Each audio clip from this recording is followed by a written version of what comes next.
Hello everyone, this is the 6th Nevsky Forum and we're gathering here in St. Petersburg people from, well, nevertheless it's not the easiest time, from all the different countries, and we're very happy to welcome you at this TV bridge that we organize as part of the forum, which is aimed to bring together Russia and Serbia, Russia and Europe.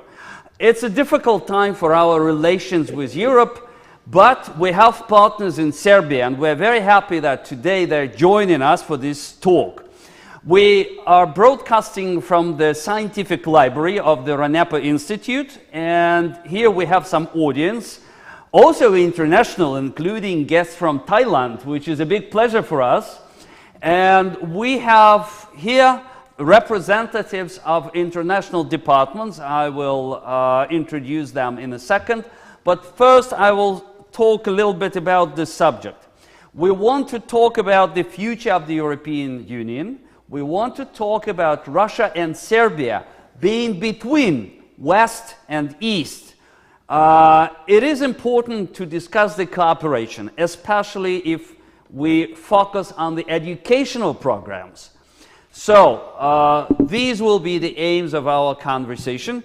And let me introduce, here in St. Petersburg, we have Nataliy Muzinik, Acting Dean of the Faculty of International Relations and Political Studies. Let's welcome Nataliy. We have David Tereladze, Vice Dean for International Cooperation, Faculty of Economics and Finance. And we have Vitaliy Gorokhov, Associate Professor, Head of Education for Politics. And now we switch to our partners in Serbia. They are online with us today. Professor Sanja Filipovic, full professor, Singidunum University, Belgrade. Sanja, hello. Hello, regards from Belgrade. Yes, very good. We also have Dr. Milan Igrutinovic, Research Associate, Institute of European Studies, Belgrade. Hi, Milan. Hello, greetings from Belgrade. Yes, wonderful. And we have Professor Dr. Stevan Rapaic, Associate Professor, Singidunum University, Belgrade. Hi, Stevan. Hi, nice to see you again. And greetings from Belgrade, of course. Yes, and next time we're absolutely sure you will join us here in St. Petersburg. I hope so, I hope so. Okay. Well, the first part, I want to have a brief survey. So please, I want to get brief answers from all of you to the European Union as a mechanism. How it unites now 28 countries. It is one of the largest in the world. And it's almost all Europe now is within the European Union. So how does it work? What is, to your opinion, the #1 problem for the European Union? And what is the #1 achievement? Just in brief. David, you start. Yeah, you hear me, right? From my point of view, the main achievement and the main problem as the European Union is, of course, political and economic disagreements and political and economic unity. Because on one hand we see that countries are united, they have its common rules, common laws, common institutions, but we see that a lot of disagreements in the European Union. Well, maybe that's normal, because any parliament, for example, I believe it's the place for discussion. You know, I mean, during the numbers of the European countries are increasing, the problems are increasing too, because each country has its own view on some key issues regarding politics, economics, and of course it's very difficult to talk about that European Union will increase in the future, because the problem also will increase, and I think this is the main problem. So political and economic stability. And now in this time especially, yes, when the situation is, we know this military operation in Ukraine happens, we see that these disagreements, of course, become bigger and bigger. Okay, but that's the main problem. To conclude, would you say it's a working model? I think this is a working model, but there is its limit, strict limits. Okay, now it's a time for brief answers. Sanja, please tell me, how do you see How do you look at the European Union in the year 2022? 2022. I must admit that as an economist, as the main problem, I can see high level of regional disparities. You can see on one side you have Luxembourg with a very high level of GDP per capita, for example, and on the other hand you have Bulgaria and Romania. So for me that's the main problem on total level, but as the main advantage, I can say that they have common goals, common strategic vision, harmonization of laws. That's it. Okay, but when you say common laws and etc., it means they have agreed about it and they work as a team. I would say in some spheres they are team, but we can see then in some areas there are different voices. For instance, the latest EU strategy towards decarbonization and removal of coal, thermal power plants, you can see that different countries have different vision of the future. Okay, thank you, thank you. Natalia, that's your turn, please. Good afternoon. Thank you very much for this possibility. I would like to say it. First of all, it's a pleasure to meet our colleagues, partners from Serbia and my colleagues from RANEPA. So maybe I will try to start briefly and to respond to that question briefly, because you mentioned really that this is a difficult time, a difficult question, and many discussions, many disputes on every level given to that point. What is European Union, how to be, what is the future? But it seems to me that European Union is like a big mechanism, a big machine, as we can say. And the bigger it becomes, the most difficult it becomes to be ruled and administrated.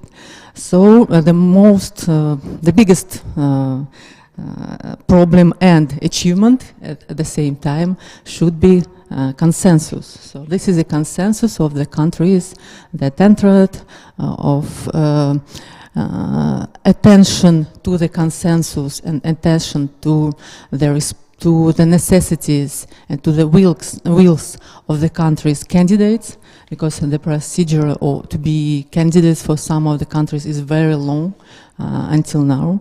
And we can see here appearance of some new forms, new models of integrity, of unifying inside the European Union, like new concentric circles of some countries, like appearance of some old Europe countries and new Europe countries, and between them there should be found a real consensus. So maybe from first short answer I can tell that there is some skeptic attitude, to my opinion, to a role of this machine in the situation like it is now. So it should find and go to some new models and new formats of working with the members. Well, thank you. I would say that at the moment, European Union is very united. I think the current political situation, well, yes, they do argue about some figures about, you know, the aid that they agree on for the Ukraine, but in general they have a very united position. Well, let's switch to Milan. Milan, you're a specialist on European Union. I know that is what you research for many years. So, first of all, tell me, is it a dream now for Serbia to become part of European Union?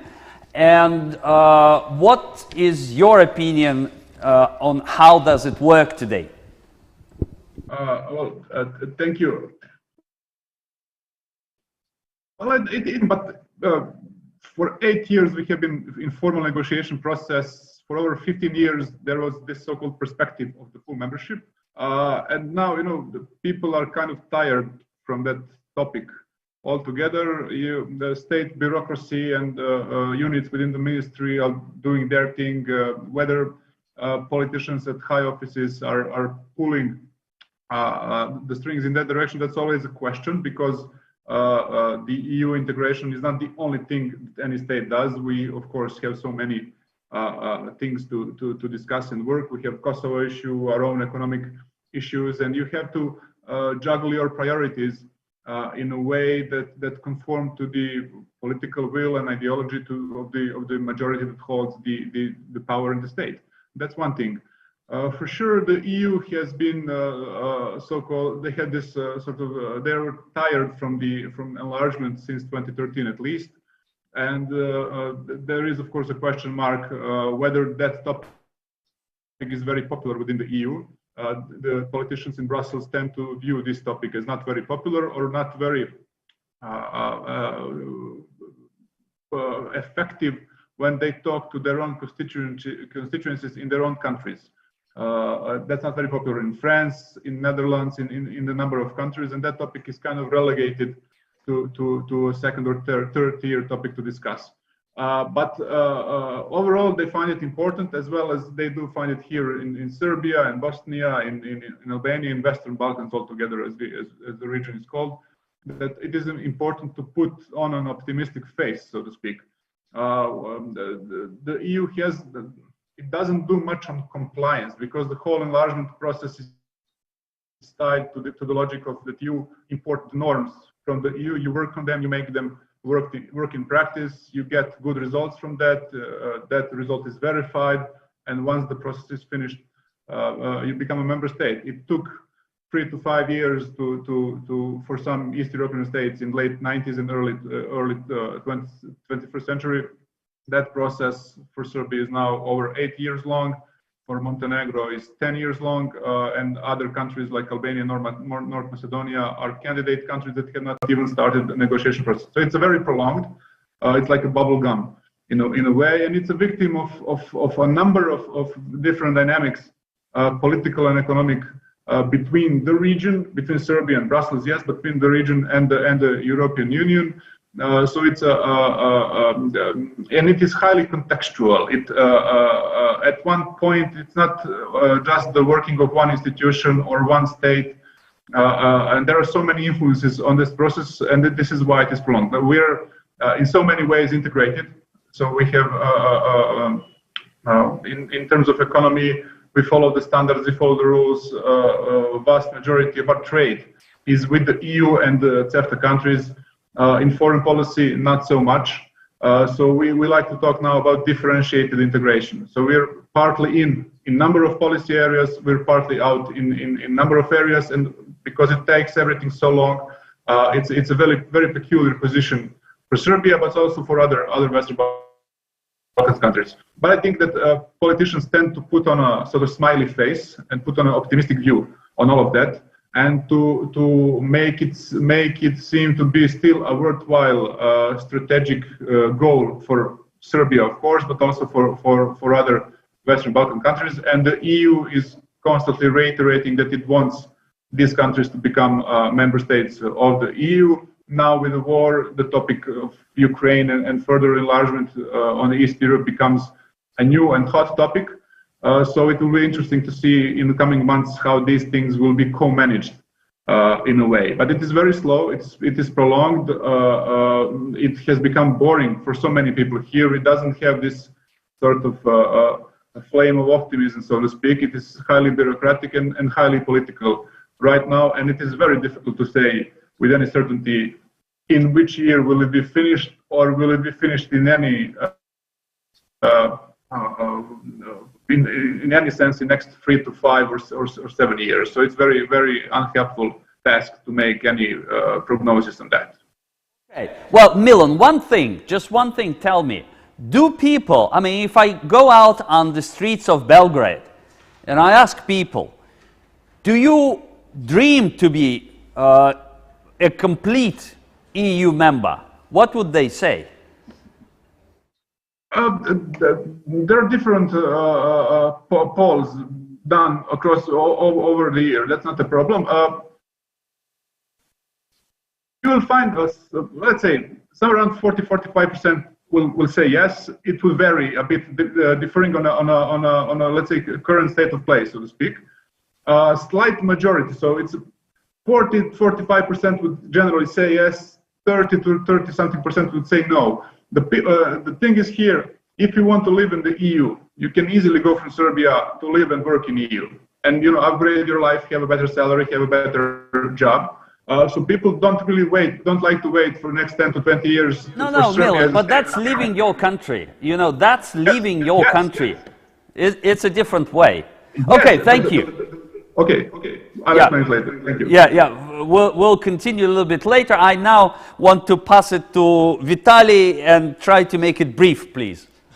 Okay, thank you. I'll try my best. I guess the strong point of the European Union lies in integration.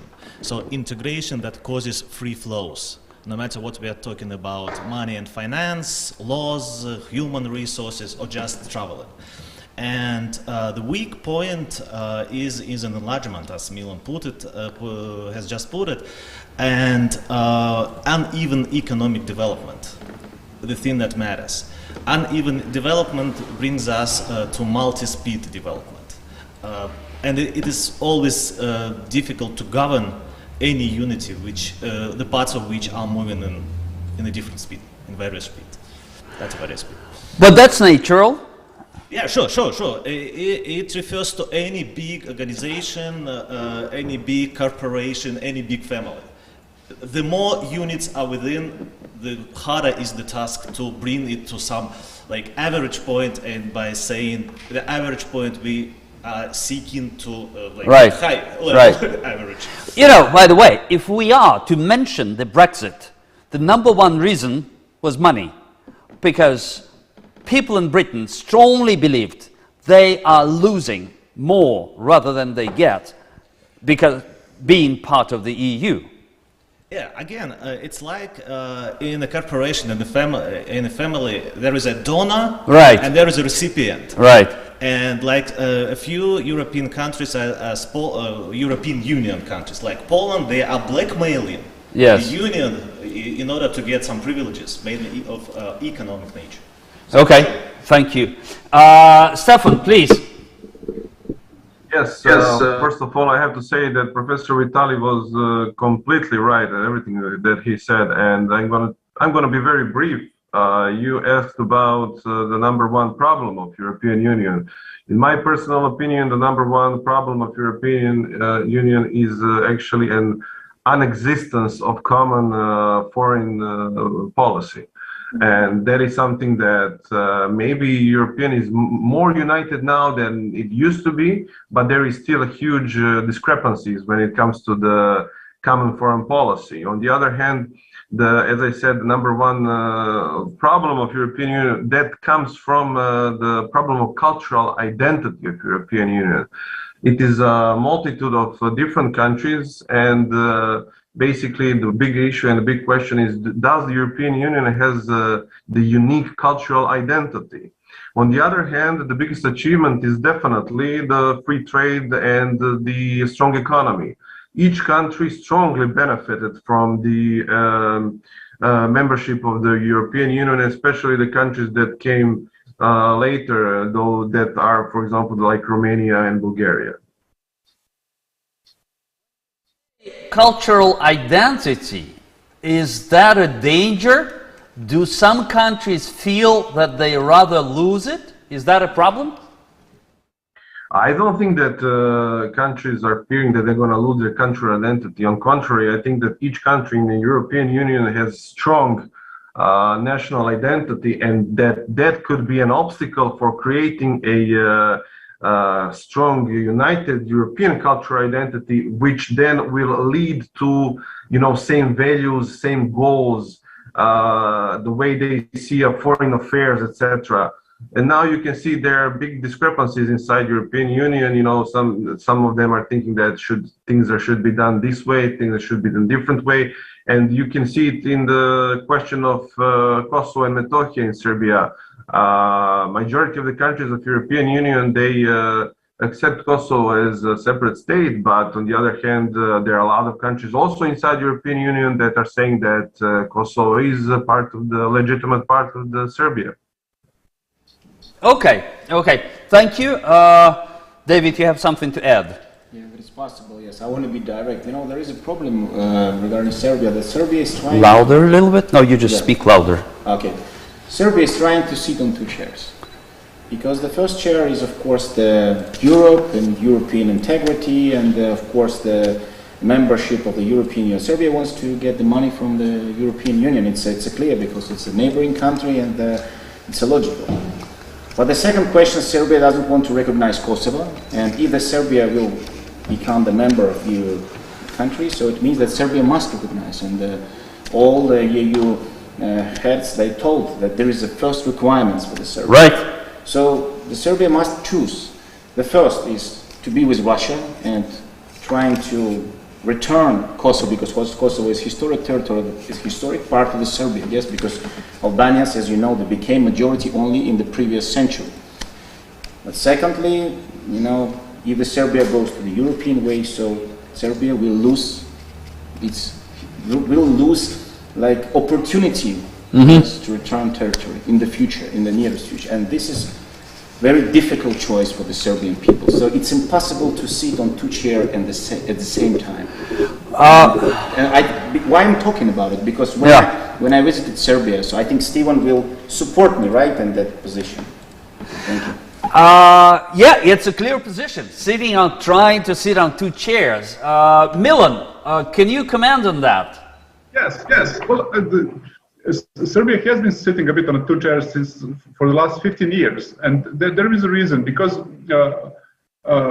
with the Kosovo issue, I mean, if Serbia would recognize Kosovo tomorrow, Serbia would not become a member state of the EU day after tomorrow. Number of EU countries would say, nice, we salute you for that, that's very nice, and you get some points for that, but there are still a number of issues for Serbia's future membership, like rule of law, state of judiciary, economic competitiveness, so many other topical areas of the enlargement. So the Kosovo issue is only one line from multiple lines. But tell me, what about Serbian society? Are you rather ready for that, or no? No, the vast majority would not. Let's say, vote for recognition of Kosovo, even with the EU membership on the line. Fine. From all the data we have, as well as, let's say, membership of NATO is also out of the question. It's very unpopular in Serbia as well. So these are, well, you know, democratic issues, of course, because can you really govern in a country that doesn't want to do a specific thing?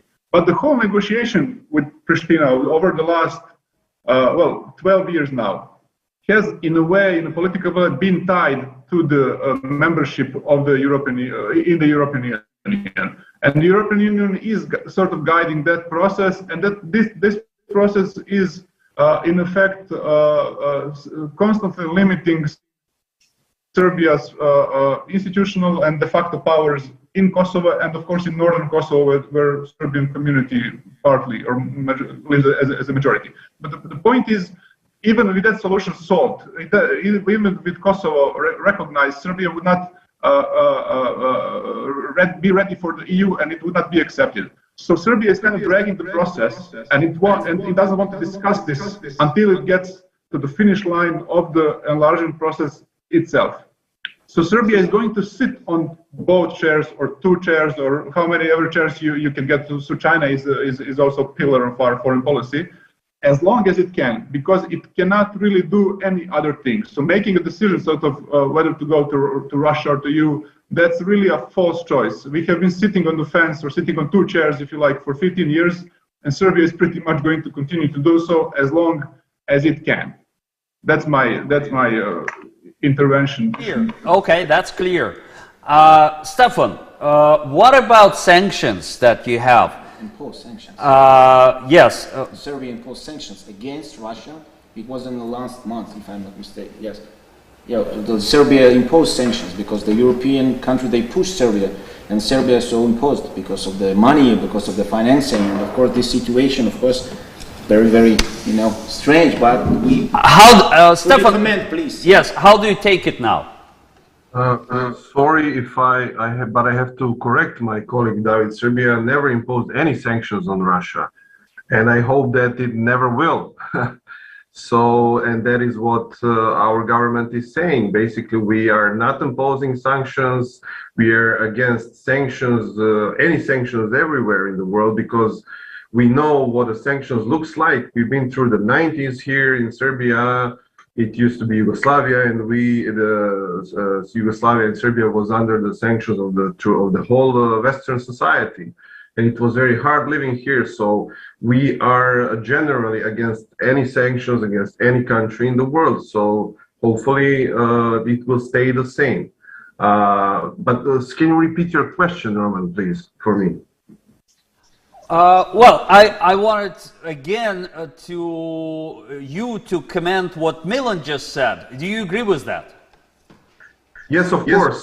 Well, we have a strong history of sitting in two chairs, and it's not only in the last 15 years or so. It's more than that.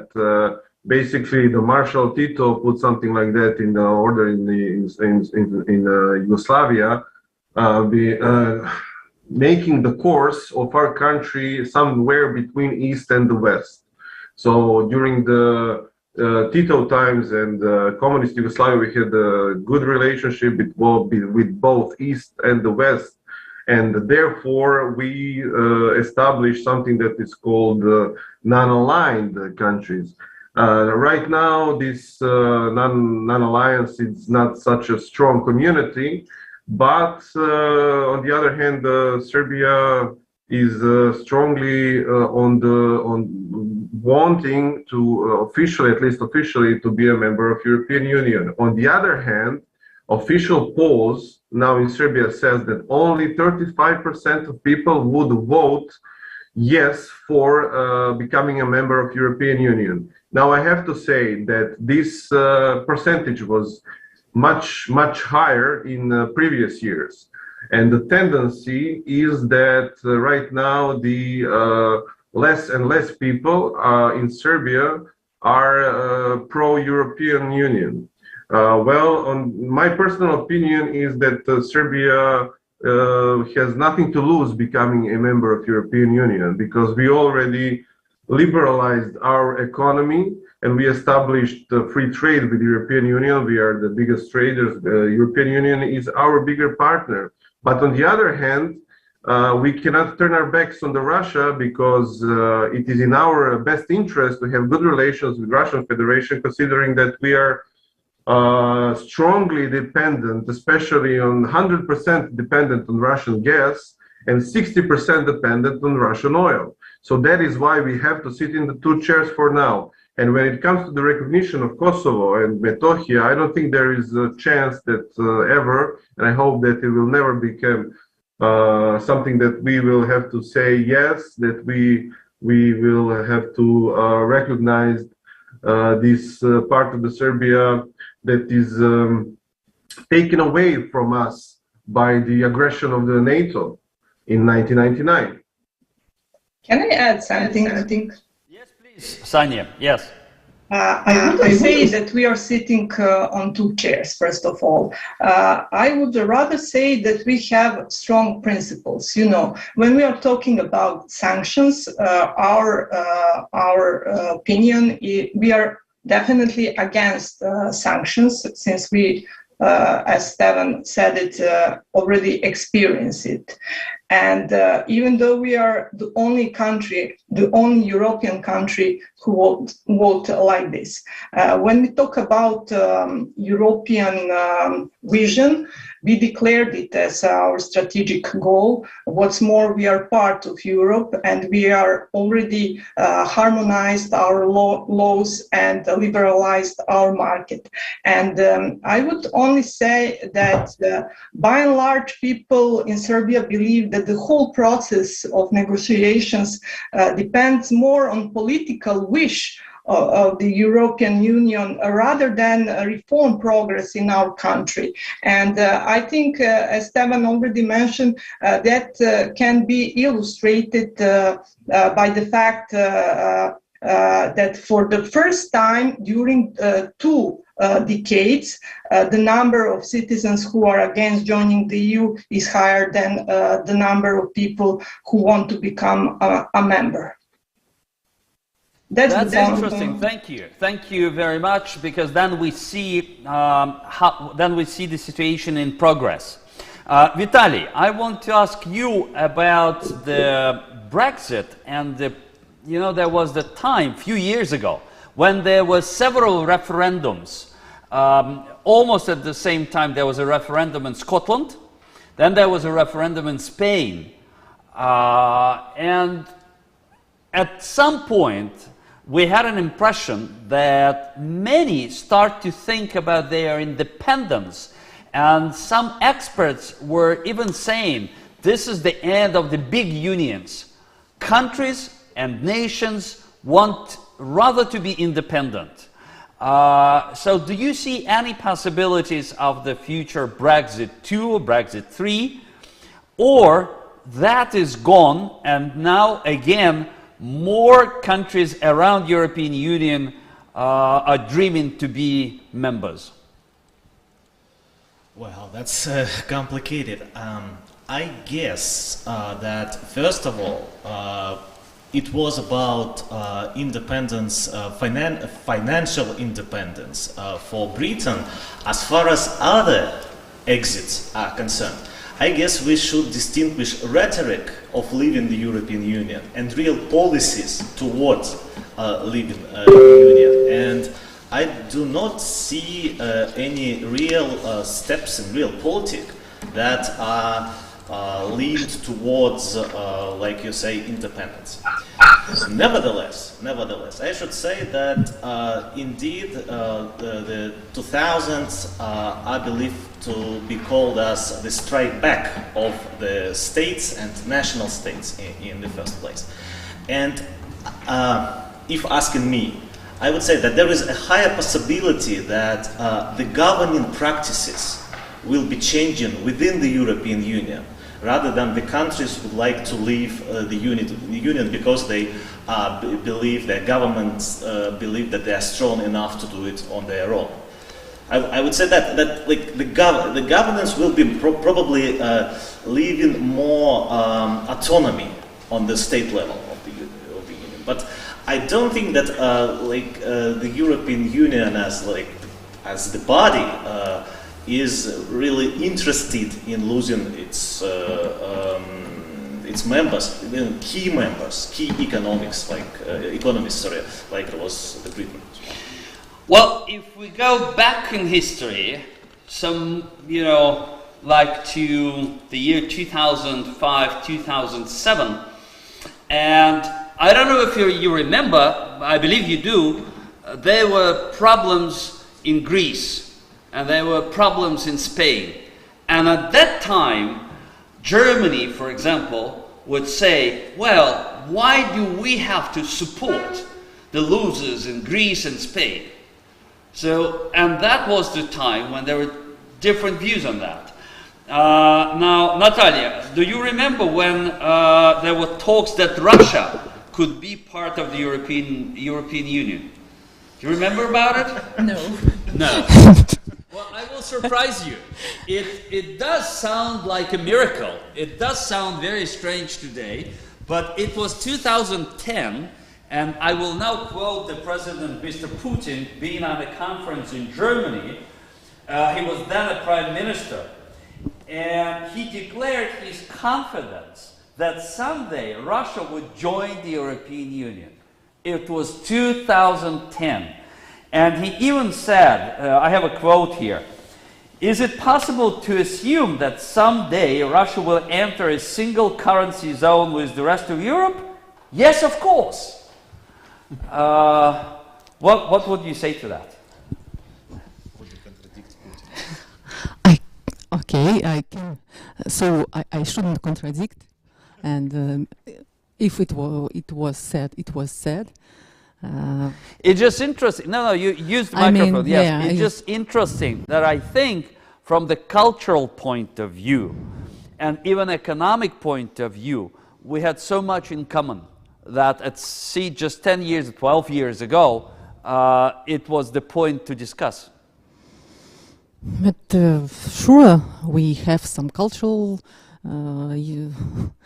aspects and units. But in fact, it seems to me that nowadays there are so many so significant unions also that can be built up with the Eurasian partners, with post-Soviet partners that are more closely by culture, by language, by religion. Even Serbia is a very deep partner, close to by culture and religion and language, also like Slavic languages.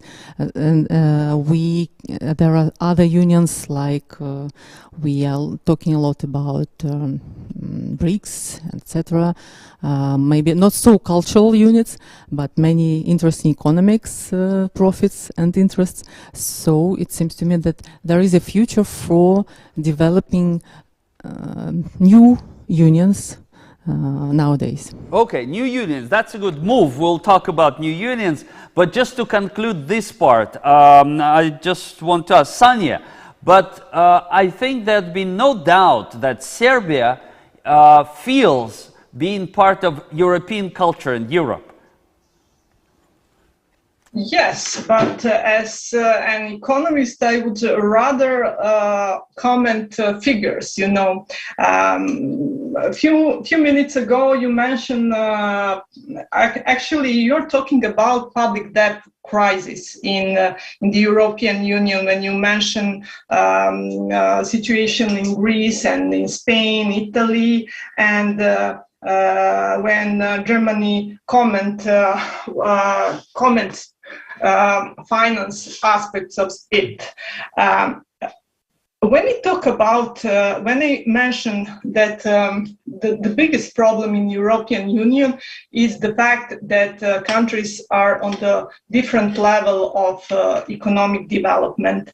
And today, 12 years after public debt crisis, we have the almost similar situation in Greece, whose public debt as a percentage of GDP is 3 times higher than criteria for which was set up in 1992 to become EU member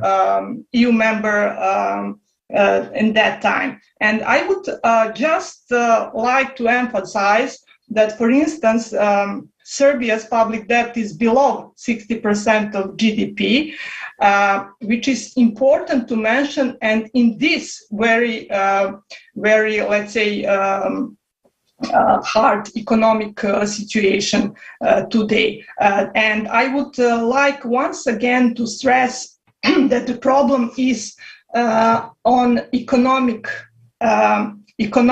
side. That's my answer to you. Yes, okay, economic side. I will now put a bridge to the new unions that Natalia mentioned. And David, I would like to ask you why the CIS union, you know, the union that was built on the basis of the ex-republics of the Soviet Union, why this doesn't really work, and you cannot compare it to European Union, for example. Well, let's look the share of GDP of EU countries in the world GDP, and let's look the share of GDP of Russia in the world GDP. It's correlated with the economic situation and economic power. Of course, in the European Union, who are leaders? Leaders, 2 countries, Germany and France.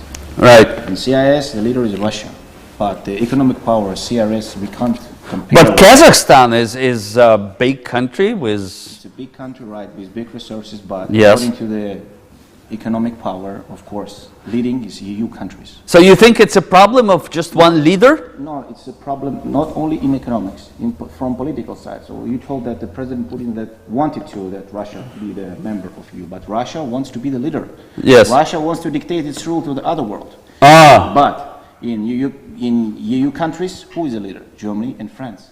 Right. So Russia would join if Russia would be the leader. And this is I think this is the real point of view. Why it won't happen in the future. That's interesting. Briefly, Natalia, Vitaliy, please, briefly, tell us why the CIS Union was not successful to become the other European Union, model.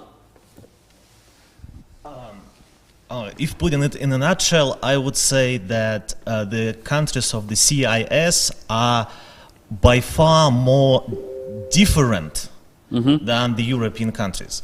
Stevan, if I'm not mistaken, was saying that the European Union countries lack cultural identity, but Europe as a region and the countries definitely have a value identity.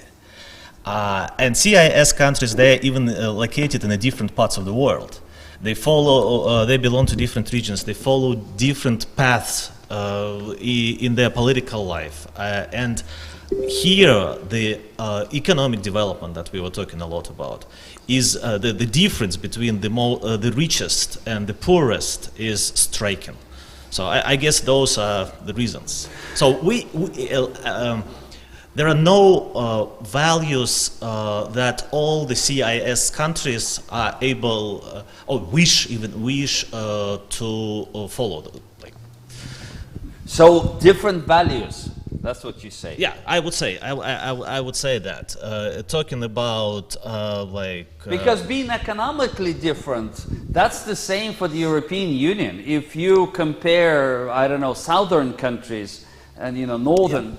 Yeah. There is a difference, and Sanja has just touched upon that. Yes. But it's one of the reasons. So the gap between, say, Russia and Tajikistan is huge, to put it mildly. But I guess it's not only about money. It's about legislation, rule of law, and the attitude to rule of law, different religious issues, and the role of the church, whatever is. But in Russia, we live with, we have Muslim regions. We have Buddhism. No, I'm not talking about the variety of religions. Yeah. I mean, but the role of the religion in the state-church relations. Okay. So, church as a body, as a political institution, if we can put it that way. Right. Yes, if I can just add some words about that, I would like maybe to be back to what David said before, to be a leader or not to be a role of the leader in any union. But it seems to me that nowadays a lot of experts are talking about multipolar cooperation, multipolar model of international cooperation in the world. So it seems to me the idea of how to be and how to create and construct this cooperation inside this CIS union model, in which way multipolar with the we can say brothers, equal countries, but they became independent. They have their own strong roles, their own strong attitudes and religious and others, or to be unipolar leaders. And it's what we want. We don't see, we don't hear the requests, but the request exists from CIS countries. Different requests for Russia exist in educational level. Also, we receive a lot of requests for some additional programs, etc., qualification programs, so many requests. But it seems to me there is a need also for unique concept, unique model of foreign cooperation, foreign maybe not the right word, but foreign inside the CIS. Unique strategy. Okay. Milan, going back to Serbia, and you said that you've done a lot already on the way to EU, and EU is naturally your #1 economic partner, and you gave an interesting picture. But just in brief, what are the future goals in your cooperation with European Union? what are the things you need to do within the next, 2, 3, 5 years? The negotiation process covers so many topics. Now there has been a change in the so-called methodology of the process, and you have clusters of chapters that are thematic. And what we are, the process contains of opening those clusters and then doing the business, so importing norms, putting norms into praxis, having validated that work, and then you close the chapter and you are ostensibly finishing the process. But for Serbia, there are a few obstacles. Kosovo is part of the problem. Serbia has consistently given, let's say, poor grades on the rule of law, state of judiciary, basic political rights. And that has been, let's say, underperforming in these areas. Let's say we're also late in many of the changes. We have a pledge that we will finish the constitutional reform on the state of judiciary that was supposed to be done back in late 2017, but it was completed only in January this year. So I think over 4 years of waiting without particular reason. So there has been a clear political majority, there has been some political will. It wasn't. There has been some social debate about it, but it was a clear case of us needing to do this job. But it took us 4 more years that we originally planned. So there are lots of small issues and really visible from the outside, from Russia, from other states, that are slowing this process down. And once you done with that, then you come to the Belgrade-Pristina dialogue, to the issue of Kosovo, because you will have so many political centers in European Union that are going, at the end, going to say, you have to recognize Kosovo in order to get into the EU. And that is what is prolonging the process as well. Now you have the issue of sanctions. Serbia is, for the vast is not conforming to sanctions, is not going to conform to them. In the next, this government is probably not going to do it in the next time frame. So this is still going to slow this process a bit. Technically, we are probably maybe halfway through. I mean, half of these chapters have been opened. A lot of work has been done. But even in the best of scenarios, in the best political, still at least 3 to 5 years away from the membership. Even if you disregard the Kosovo issue, the sanctions issue, all those outstanding political issues. So even in the administrative and technical way, we're at least 3 to 5 ways away from the membership. But the EU is constantly bringing us back toward the rule of law, state of the judiciary, political corruption, state of media, and those internal policies that are not that visible from the outside or not of particular interest to foreign audience, but this is how things roll. And on top of this, you have these publicly interesting things like Serbia-Kosovo relationship and the sanctions issue as of this year. Yes. Okay. Thank you. Now, as we call this talk Russia and Serbia between East and West, I now want you to name the key partners for our countries. How do you see the situation now? But just no long comments, just tell me the number 1 partner, the number 2 partner, the number 3 partner for Russia, and of course the Serbian participants will say for Serbia. If we speak about Russia, Vitaliy, who do you think is now the number 1 partner for our country? You mean within the Union or like globally? Globally. Okay, I would say that China. China number 1. Is number 1. Okay, number 2. That's complicated. And the silver goes to? The silver goes to some other BRICS country. India might be the case. India, okay. And let us say, okay, Serbia, like... And Serbia number 3, the bronze. 3, yeah. Okay, thank you. Natalia, your choice. I don't think I will be very extraordinary in this answer. all the experts, including ministers and etc. And I visited some of acting council of Russian Council of International Affairs. So everybody speaks about orientation to Asian countries. So first choice China, second choice Brazil or India.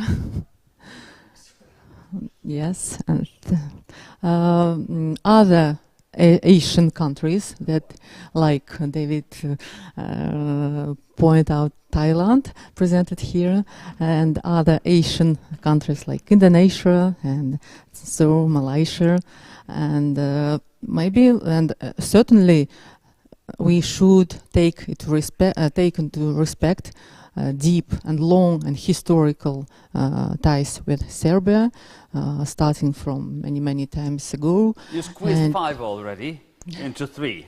Okay. Yeah. Yes. And okay. Thank you, David. From my point of view, of course, the partner number 1 is China, and other partners, of course, this is Asian tigers like Thailand, Indonesia, Malaysia, because as you know, the confrontation between Europe and Russia will be rising in recent years, and of course we will cooperate strongly with Asian partners in educational sphere, in economic sphere, because now we are fighting with Russia tries to change the world order with China, tries to reduce the domination of one country, one union like United States, European Union, and in this new order, who supports Russia? Russia supports China, the first country, and Asia. So that's why I think that cooperation with Asian countries will increase in the recent years. Well, it's true we have a great hope for China. What comes in the reality, it's different. It's different because if you talk about China, you look at the real market, and then it comes out that Russia is less than 3%, and United States, for example, for China, is around 30%. So that's where the answer is. So please, Stevan, for Serbia, name us the 3 key partners. Well, it's very simple when it comes to Serbia. First of all, the biggest partner, all you have to do is take a good look of the trade and the foreign direct investments. If you take a look at the trade and both trade and the foreign direct investments, the number will give you the answer. The first one is European Union, the second one is Russia, and the third one is China. Inside the European Union, then again, looking at the trade and the foreign direct investments, the number 1 is Germany, that is our partner. The second one is Italy. Then comes all the other countries. But it is very interesting that Russia is the second, even bigger partner than the China when it comes to both foreign direct investments and the trade. It is very interesting, but the trade, then again, it is very particular because the trade, we are dependent, as I said before, 100% dependent on Russian gas and 60% dependent on the Russian oil. Okay, well, thank you. Sanja, do you have any different position to what Stevan just said? Actually, I completely agree with him, and my answer will be based on official figures. And when I said it, I would just mention that 65% of Serbian goods and services is exported to the EU market, and contrary, approximately 57% of products Serbia imports from the EU. And among EU countries, Germany is the most important as a foreign trade partner, as well as a leading investor. I think that they invested approximately 3 billion euros in Serbia. And I just mentioned that it is maybe interesting to know that 3 biggest export companies in Serbia are bought by Chinese companies, you know, and on the 4th place it is NIS, which is bought by Gazprom Neft. So that are official data. Okay. So China is what is really uniting Russia and Serbia. Because China is an alternative to the United States. Well, it's true. It's true. Milan, you agree with the key partners? Yes, I think generally that's it. I'd say I would put EU first, China second, Russia third. America would be a distant fourth, but EU would be interesting because there are a number of players, of course, within the EU. So Germany is usually the biggest economic partner, and during Merkel era, the political relations between Belgrade and Berlin were considerably better than right now. Hungary is an important political partner, not that much of an economic partner. France is also right now an important partner, and President Macron has a high degree of popularity in Serbia, and there is a sort of open connection between him and President Vučić. So there is fluidity when we talk about the EU as a collective actor. China would be second because it is a bigger economic partner. It supports us globally, of course, in light of Kosovo issue, and it's an easygoing partner politically for Serbia. So there are no conditions. You can deal swiftly with them in that sort of way. Russia is third. There are traditional connections. There is huge emotions, of course. Now it's a bit more tricky and difficult time to maintain a positive relationship in light of international surrounding that is such as it is right now. United States are probably distant fourth and very contextual, for very specific issues, and some let's say partner, an actor in Serbian politics that still has a very high profile, but is not that involved overall, but is highly specific for its own policies in the region, in Southeastern Europe, and on their own European policy. But I'll put EU first, China second, and then Russia third. Thank you. Okay, thank you. And making next step, I want to talk about a cooperation. That is very important issue. Well, it's not a secret. We now have to change the whole picture of the world, the whole picture of our partners, and we have to find the new set and maybe strengthen the relations with our key partners with whom we are able to continue, like with you, for example. And on the other side, as David said, that of course Asia now will be playing a very significant role for Russia. So speaking about new partnership and about a new set of partners, Natalia, being now the dean of the faculty, well, all wonderful students who come to you, they dream to be part of the international system. They want definitely to have exchange programs. They want to have partners. So what are your ideas now? How do you look at it in the summer 2022? Okay, thank you for this question, but I would like first of all to point out that cooperation between our two countries has always been stable, and we always felt and now feels the support of Serbia in spite of the pressing, in spite of the resisting of, like our Minister Lavrov said, resisting of Serbian brothers against this pressing of European Union. Just yesterday in the article, one of our diplomats said once again that Russia is targeted to deepening of bilateral mutual partnership with Serbia, and it responds to mutual natural well, no doubt interests. about it. Tell me the directions of this cooperation so that we get to the real work. Real work. If you want us to speak just about education, it's one side, but from other side there are I think we shouldn't stay on our historical and stop on just our historical ties, and not just count our historical ties, but we should find new results, and we should come to new results in our cooperation in every sphere. In energy, it was said before about gas, about the energy sources and energy cooperation. In economic, we know that there is still and there should be more know developing of small and middle businesses. In St. Petersburg, we know some such kind of businesses. We know some pharmaceutical businesses and other from Serbia coming here.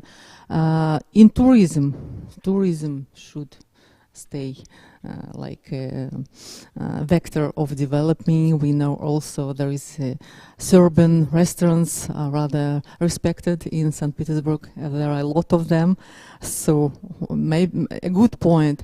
Well, But that is a cooperation. I agree. I agree. But it is a cooperation. Speaking about tourism, last January I've spent in Belgrade. I went to Serbia. I was in Belgrade. It was great holiday there and business holiday there. But back to but RANEPA. I would like just Natalia, but back to RANEPA. not right only now. back to RANEPA, Yes. but back to new sources of cooperation. It should be more education and science. It should be more cultural.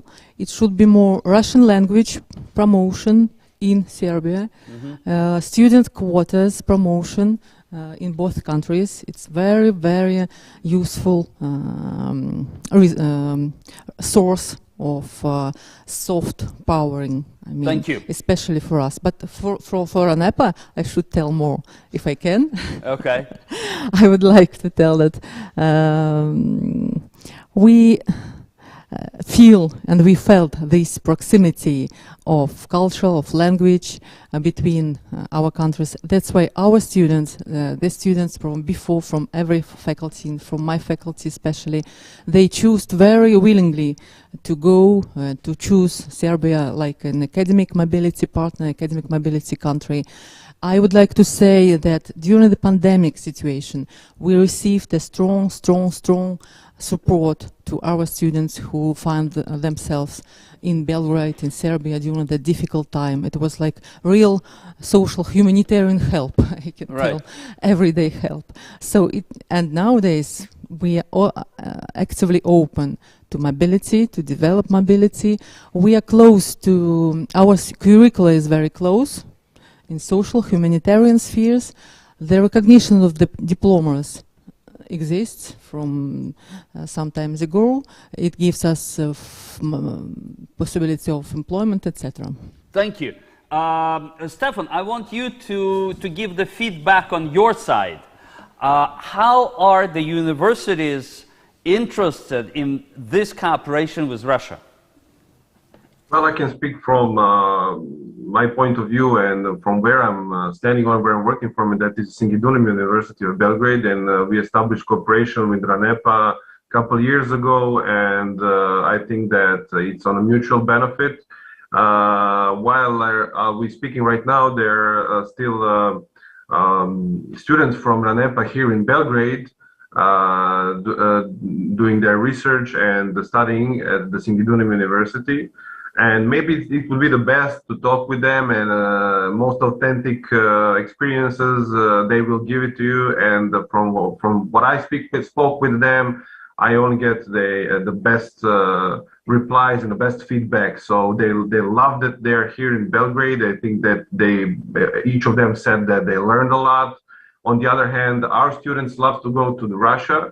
And not only that we have a strong historical connections and cultural connections, but I think that there is that RANEPA is a really good university where our students can learn a lot. And especially it is important, as Natalia said, what is important to establish a much stronger soft power of Russia, I think, in this part of the world, because through all kinds of let's just, for example, make possible for Serbian students to learn Russian for free. There should be some kind of programs, some kind of subsidies from the Russian government, etc. This is just my opinion, but I think it would be a mutual benefit. Well, I agree. You know, I remember now how France does it. They have Institut Français working all over the world, and it does so much to spread the culture and the language. Good. I'm sorry that, as far as I know, we don't have programs like that at the moment, so that you can learn Russian for free. Yes, I can can tell about that a little please. bit more. Yeah. I would like, first of all, thank you that you mentioned Alliance Française. But it seems to me that nowadays such force and such soft powering should be done by such an institute like Россотрудничество. I don't know. This is a big institute of representing Russian language, representing Russian culture all over the world, and I know, and we should work together in Serbia with this institution too. So this is a big source of. I don't know much about their work, but is it possible to learn for free Russian somewhere?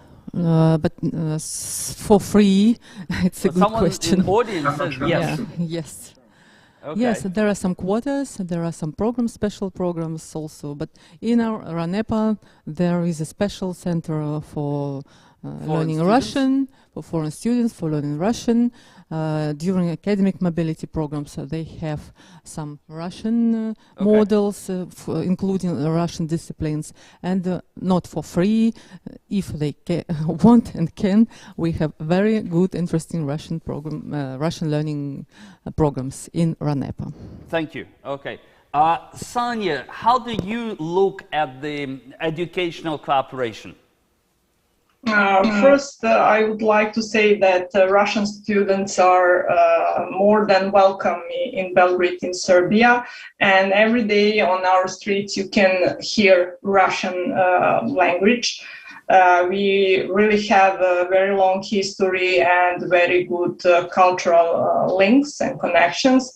And I would mention from my experience, since I'm working at the Department for Foreign Students, I have Russian students, and what I can say is that they are fluent in they are almost fluent in Serbian after a few months.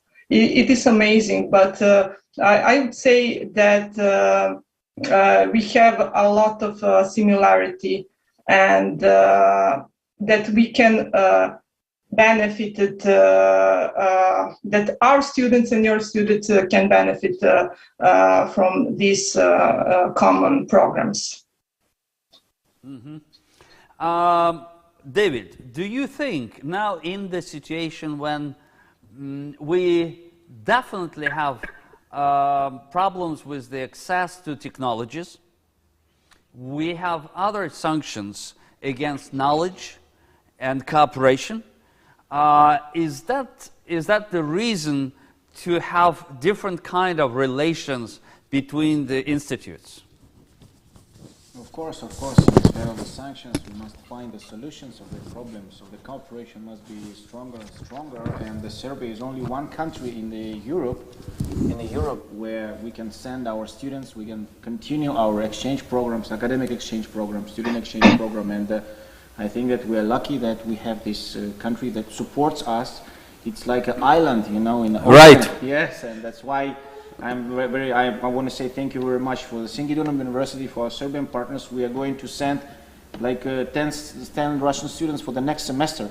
Oh. Yes, that's why we need to organize meetings to discuss it. So the cooperation will continue instead of all the problems. And of course, it's a great opportunity for students. So I think that in this situation, we need to find solution. So Serbia is our key partner in Europe, and Thailand, Indonesia, in Malaysia, it's a key partner in Asia. So we changed the destination of our student exchange, but we didn't stop cooperation. We didn't stop the programs. All the programs will be continued. I will guarantee. Thank you. Thank you. Vitaliy. I definitely agree with everything that has just been said. I feel that the cooperation should be intensified. There is a gap between what we hear from the screens of our TV sets and computers about the friendship between Serbia and Russia. Yes. But in everyday life, we are not likely to bump into real products of this cooperation. Indeed, we have some like restaurants of like the Serbian cuisine, but if we compare that with the number of, say, Oriental restaurants of the Oriental cuisine, like we'll feel the difference. The same comes with the like educational project, scientific project, cultural project. I was like reflecting while Natalia was giving her talk, and I believe that the only place where I see a lot of Serbians in St. Petersburg is at the stadiums when Serbian basketball and football clubs and Serbian doing great, and both of them come to St. Petersburg. I can name no other like places, processes where we really cooperate with Serbians on the everyday, like on the everyday basis. And I do feel that those exchange programs that the colleagues were talking about should be enlarged, and we should not talk only about students, which comes first, of course, but about teachers, about professors. Vitaliy wants to go to Belgrade as well, I guess. As the only person who has never been to there. Okay. But I believe it's great. Okay. Yeah, sure. I believe, as in Russia put it, like even the worst scenario has its good, like positive plots. So I guess the war of sanctions that we are all living here these days opens the door, or like the window of opportunities to intensify academic cooperation with Serbia, which would be great. Yes, David. I would like that we were waiting for our Serbian friends and colleagues, for Nemanja and Stevan. Well, yes. They didn't come because of the pandemic situation and these PCR requirements. But I think and I hope that they will come next time. And you are all always welcomed in Russia. Yes. I said that at the very beginning, that we very much hope to see them here in St. Petersburg next time. Milan, do you see any new directions of the cooperation? You know, when we say that sanctions, we should turn it the other way around and look at it as opportunities. But if not just to leave it as words, are there really opportunities? What do you think about it? In terms of economics, it's kind of difficult to say. Of course, not everything is under sanctions, and I'm pretty sure the energy cooperation is going to continue one way or the other. That's one thing. Politically, the ties that bind Serbia and Russia have been kind of reduced to the issue of sanctions and on these sort of troublesome areas. So finding new areas of productive cooperation might be easy bilaterally, but within the surrounding of the sanctions regime and of the whole issue, and sort of the spotlight that Serbia has being one of practically the only country in Europe, outside Moldova or Georgia, but to count them out a bit, Serbia would be under huge pressure not to raise the level of, say, political cooperation with Russia. I think the Belgrade officially understand. Economically, it will be difficult to say. I think until we see how Russia manages the sanctions and what are the new ways to raise relations, how will the high technology goods flow, and whether there is any specific opportunity. That would be very interesting to see. I think there is a huge potential and untapped potential, not only the current situation in this educational exchange. I mean, the travel connections still work. That's one thing. Let's say I know that there is a framework agreement between Serbia and a number of countries regarding so-called scientific technical cooperation. I'm not aware that there is any such an agreement with Russia. It's not a limit to the cooperation. On a collegial level, on the level of us knowing people from Russia, researchers, academics, it's very easy to cooperate, to organize joint conferences, to go for a study visit. It's very easy and very flexible. But we don't have a, let's say, huge state fund that would support this in financial way, and it could be a way forward for the cooperation in this area. Politically, I think this will be next few months, maybe in the year, it will be a wait and see period. I'm pretty sure Russia accommodates to a new situation until Serbia sees what it has to do. I don't think that I think the relations should probably stay at least at the same level, and I don't see this government or a new government that is coming in over the next few months that is going to improve or deteriorate relations with Russia. But I think that in this political economic environment, the next period is going to have to be to wait and see how things, until we see what are the areas of cooperation, maybe new trade flows. That's possible. Serbia is a landlocked country. It still only has the one airline connection with Russia. We don't have an open sea port, and even trade could be tricky. Politically, we will see how things go from the issues of state sovereignty, state integrity, borders, stuff that have been the bedrock of our cooperation over the last 10 or, well, 15 years right now. And I think both countries will be in a period of wait and see, and then we'll see how to make things bilaterally better. But for the cooperation in education, scientific research, technical research, I think there is a strong untapped potential that could be that could very well further rise the profile of Russia in Serbia, and of course Serbia in Russia. Thank you. Thank you. Well, to conclude this part about Russia and Serbia being between West and East, can you imagine that within 5 years' time, for example, if this huge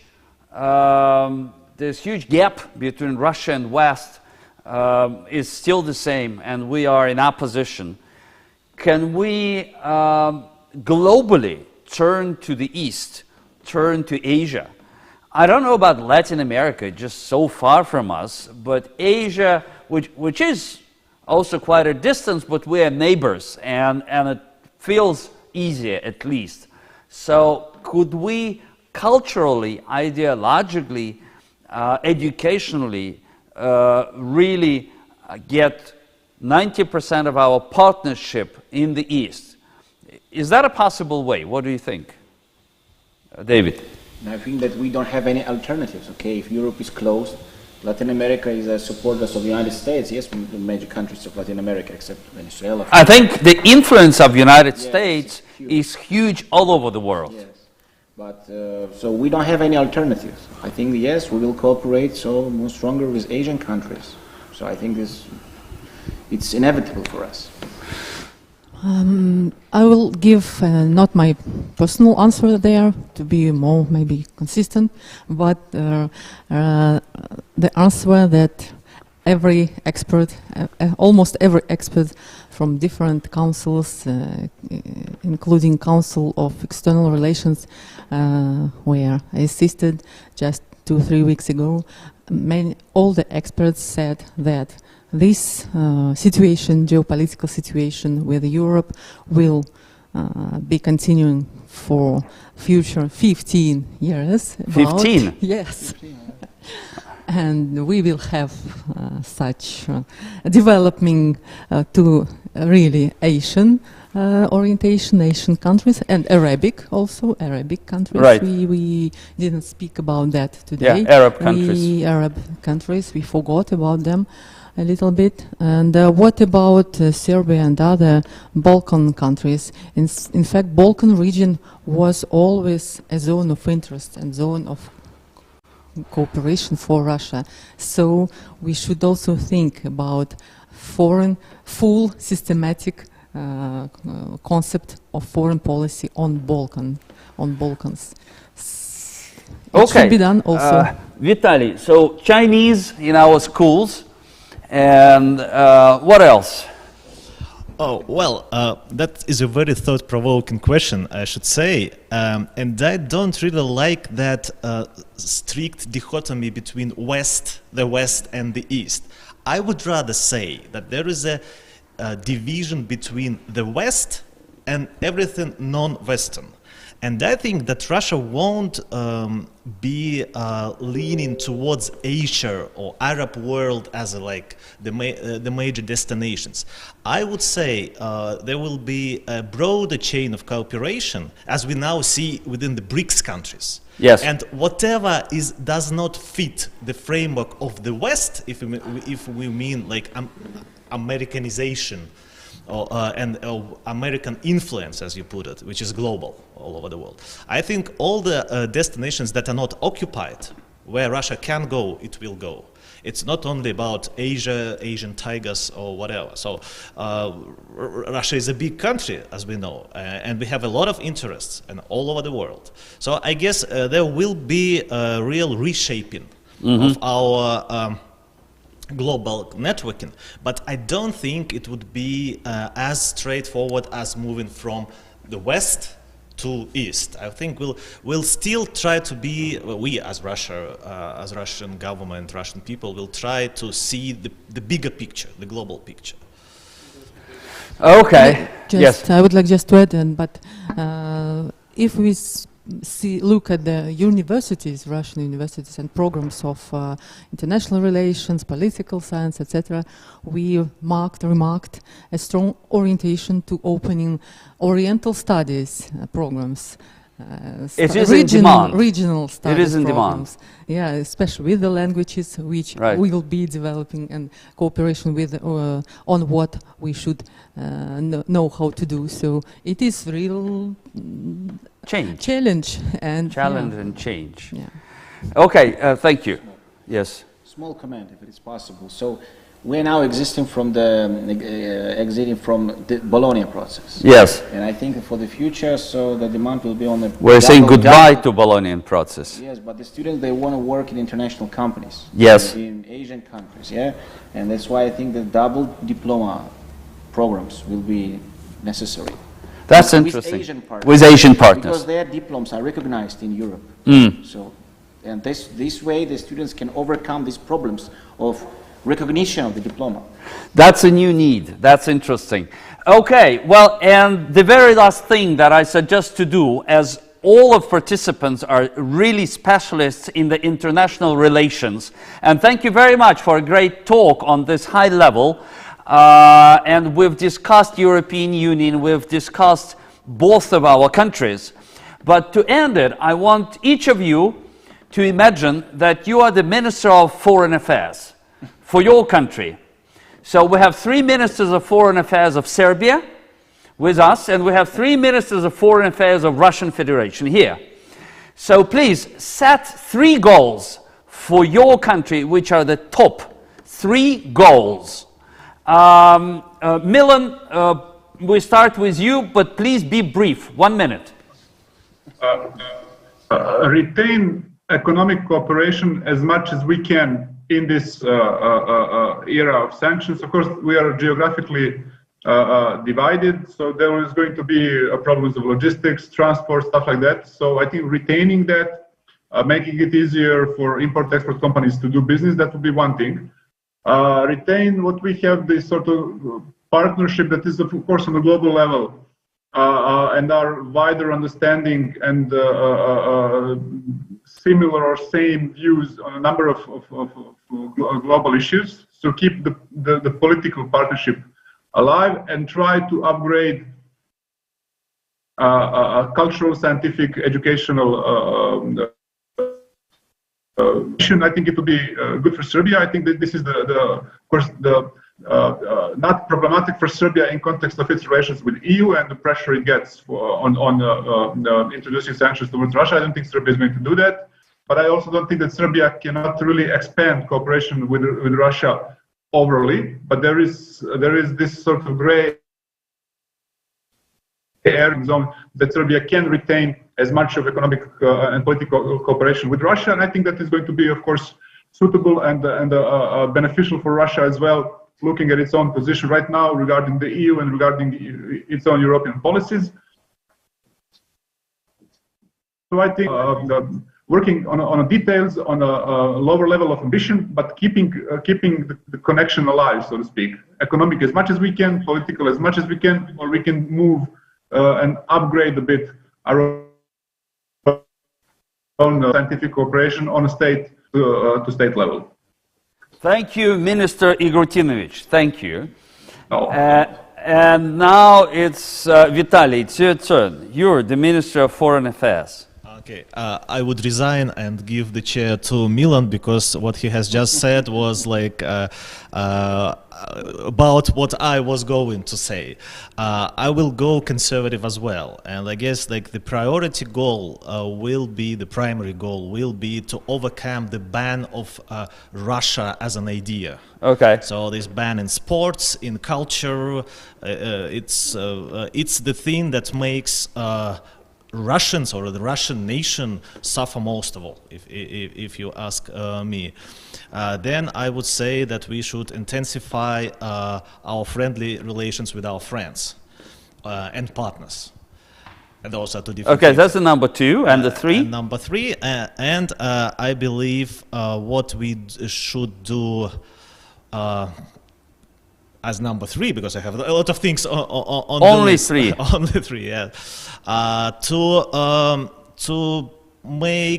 establish rapport with the neighbor states. The states we're having like the direct border, as we have as we now see tensions between Russia and Finland. Yes. Now it's only rhetoric, but things might change. So I guess this is number 3. So be friendly with your neighbors. Thank you. That's a great point.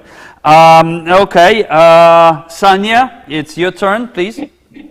Okay, I would say in the first place we should use more benefits from free trade arrangement which we have with Russia. But during the last year we also have a new arrangement with the Euro-Asian Economic Union, including not only Russia but also Belarus, Kazakhstan, Armenia, and Kyrgyz Republic. And I think that this contract can provide us a lot of benefits in economic sense. On the second place, I would say we should more invest in energy infrastructure and provide energy security, since this energy crisis show how more wealthier economies are fragile. And on the third place, I would say and agree with the others that we should develop more cultural and educational programs. That's it. Thank you, Minister Filipovic. Thank you. Natalia, your turn. 3 goals, briefly. Yeah. To gender, female minister. I love women in power. I think there should be more women in power. Thank you. So first goal. Yes. First goal. And every word I think is significant. Analyzing, finding out and implementing our own Russian strategy for international relations and international politics. It is linked a little bit with what Vitaliy said before. Russian idea, Russian national idea, Russian empire should go back to an idea of Russian empire that is discussed a little bit. That's frightening. A little bit. But it is. I think in the 22nd century, stay away from the word empire. But you know, there are some experts who speak about that, coming back to an idea of empire. But that's not a goal. The goal was like even own strategy to understand the role, the real role. Okay, and that's the one. Second. Yes, model of cooperation. Second, it's economic sustainable development of the country. Mm-hmm. And the third idea is to understand the future for the youth.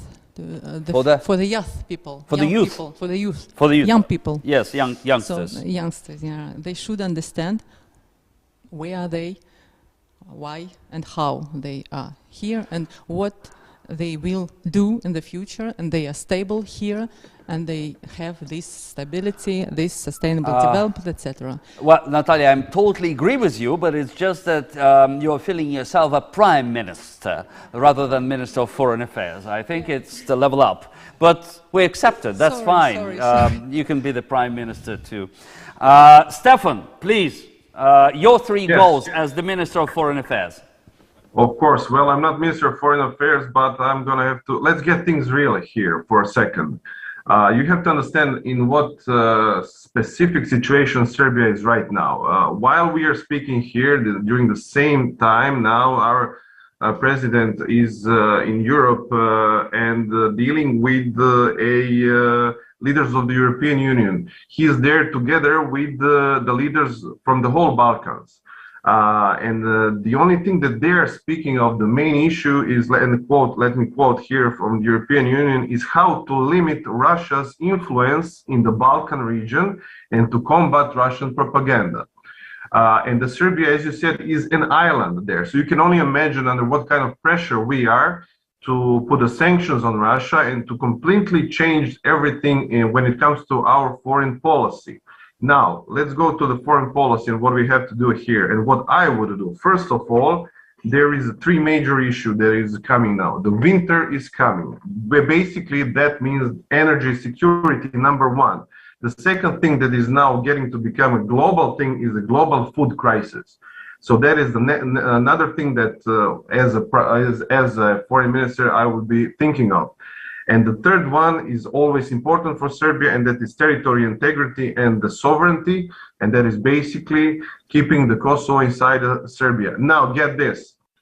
Without Russia, there is no energy security for Serbia. Without Russia, there will be food crisis here also, and without support of Russia, we will not be having and China also, of course, we will not be having we will be having a lot of problems when it comes to Kosovo inside Serbia. So we need to have a still good relationship with, this is the biggest obstacle here for foreign ministry, to keep the good relationship with Russia Federation and China on one hand, and on the other hand, to keep the businesses and the economic flows with the European Union. It is a very hard situation right now. It is very hard for Serbia, but there are some benefits.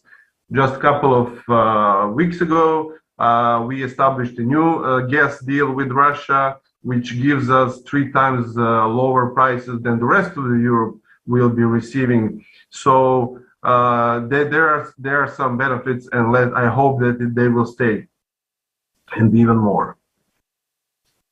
Well, thank you, Stefan. It's important that you're bringing the real agenda, and we do understand what kind of pressure you're under now, and we do follow the talks that are being held in the European Union. Thank you for that. David, you're the one to conclude, please.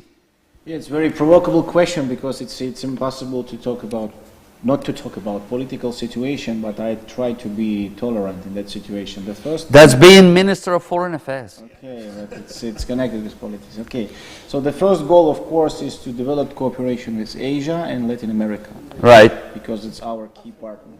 Africa, yes, Africa, Asia, but number one, of course, is Asia, Africa, and Latin America. So this is the first question. Okay. Because we need to... This is first goal. The first goal. Now the second? Yes. So the second goal is, of course, we need to try to reduce tension between US, European Union, and Russia, because we need to escape the situation of isolation. Right. So isolation is an enemy for the Russia. We must develop our economy. And goal number 3, of course, we need to increase the set of partner countries like Serbia, the countries who will support us in any situation. I think this is the 3 goals, and we must try to achieve them. But the first goal, of course, we need to reduce this tension. We must stop this conflict in Ukraine, and of course, we must stop this, the people dying, you know. We must develop, because I'm representative of the young generation, you know. I don't want to live in the country which is under isolation. I want to live in the country which is developing, country which has good relations with neighbor, which respects territorial integrity of neighboring countries. And I hope that we will achieve that goal. Thank you. Thank you very much. And this is the time when I would like to really thank our Serbian partners and participants. Thank you very much. Thank you. It is very important that we talk, that we do have this cooperation. We look at you as at very important partners. It's a difficult time, but we stay together and we maintain the cooperation. We do change our goals, but we fortunately find quite a lot of partners, new partners, and we find the ways what to do. I'm totally agree. I very much look for peace, and I think that would be important for both for our country and for our partners and for the future cooperation. Number one, our goal is to keep this cooperation in the sphere of education, and thank you very much for being ready to continue it all with RANEPA. And we've heard that students are going back and forth, and we're all looking forward to the new projects. So we are happy that you joined this way the 6th Nevsky Forum, which is strengthened under governance and reforms and all the issues linked to the educational programs. So thank you very much once again. And this is the end of our TV bridge, and hope to see you again soon. Thank you. Bye-bye. Bye-bye.